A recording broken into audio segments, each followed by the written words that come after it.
Hello, folks. I'm going to read an excerpt from the first chapter of The Menu, and I want to thank Heather for giving me the opportunity to do that. Thanks, Heather. Thank you for being here. My pleasure. So, chapter one, The Menu. It was eternal dawn. Two silhouettes stood in the soft light of a cloud. Through the veil of fog, the taller shadow handed the other a thin book and patted him on the shoulder. The gold embossed burgundy cover was the approximate size of a menu.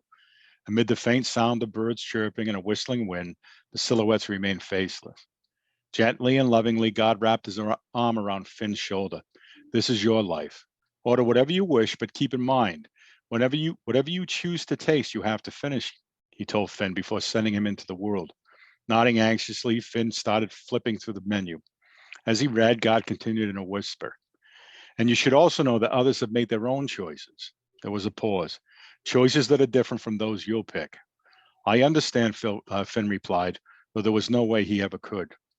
As he scanned all of the possibilities within the giant menu, his excitement took over. Whatever I wish, he asked. The tall silhouette nodded. Yes. I want the love of family and friends, Finn read from the menu. That's fine, God interrupted, but first your gender. Huh? I don't follow you. The spirit has no gender, but on earth you must either be a man or a woman. Which will it be? A man, Finn quickly announced. I want to be a good man. He nodded in confirmation. A good man, God echoed, returning the nod. That's a wonderful start. I love poetry, Finn hurried, and I'd also like to create or design things, you know? God smiled. I've always loved the act of creation myself. And it's important that I know compassion, Finn added. It's yours, but not before experiencing pain and suffering, God answered. Glancing up at his father, Finn gave it some thought. Sure, I'll accept pain and suffering for compassion. God nodded. I also wish to have commitment and wisdom and good choices, Finn, but not before conquering trials and tribulations. Finn looked up from the menu again. And courage, he asked, after overcoming fear. Honor, once you have faced shame. Success, Finn asked. Much failure, God answered. Finn stared at his master before closing the book and handing it back. I can't have any of the good without the bad, can I? Sure, it's called love, and no matter what you do, I'll always love you, God promised. Pretty clever design, don't you think? Finn nodded. God squeezed Finn's shoulder with his great hand. You're given one life, Finn, and as my child, you inherit all things. Everything is yours. He smiled. Don't you want to experience all that I've created? Experience everything that you'll create yourself? I do, Finn responded robustly. Very well, then. You will taste it all.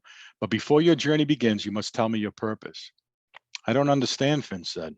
What will be the reason for your human experience? God asked patiently. There was a dramatic pause. More than anything, he answered with great joy and confidence, I want to find my soulmate. Smiling wide, God embraced Finn and then kissed him on the cheek. Excellent, he said, handing Finn a book. This is yours. Finn lifted the book to eye level. What am I supposed to do with this?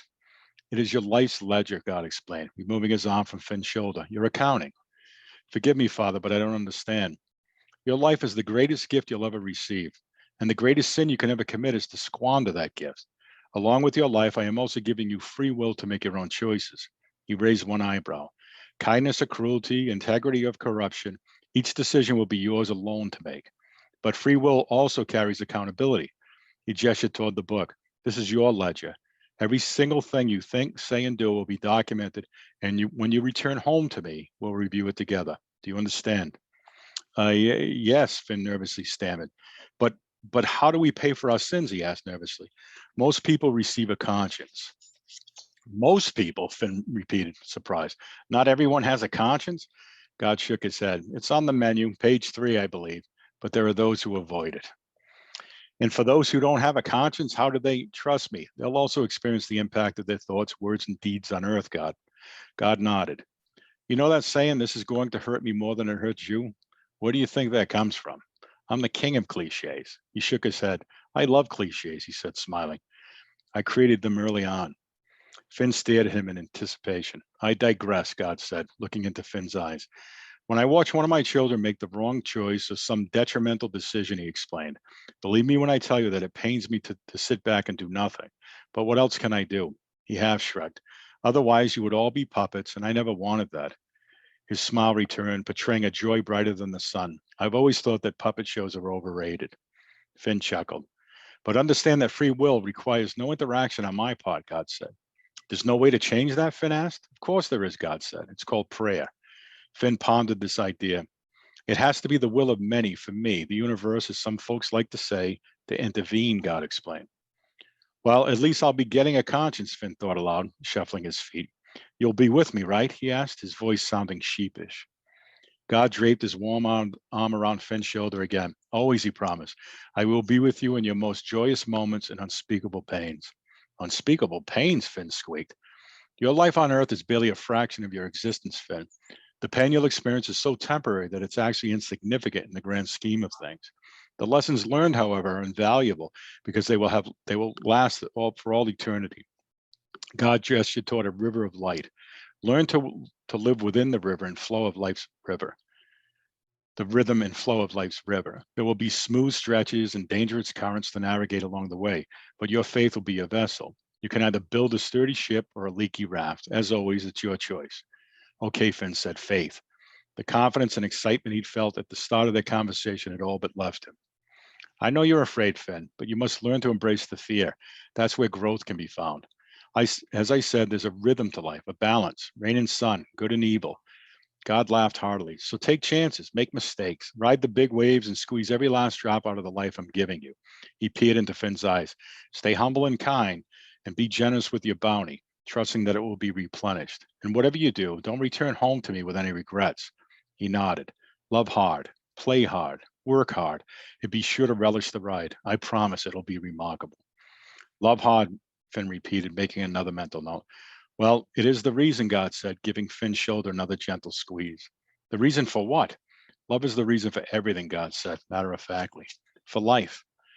He then gestured with his mighty hand, savor the feast and remember in your heart that I am always by your side. Finn moved forward before looking back. Will I remember? You know. He pointed around the cloud. Any of this? God offered a loving nod. For a short time, yes. But the memories of home fade with the progressive measurement of time on earth. You won't remember any of this until you return to me. No one does. And what about death? Finn asked, the nervousness in his voice apparent. God shook his head. The idea doesn't exist except in the imagination of mortal man. Once your purpose has been met and you've lived out your life on earth, you'll simply return home to me, to eternal unconditional love. God pointed down. Now go experience it all, as I too will experience it through you. Finn bowed his head. And don't be so serious, Finn, God said, chuckling. It's only life. One deep breath later, Finn stepped out of the cloud and into the river of light. Oh, thank you so much for bringing that to life. That was amazing. Thank you.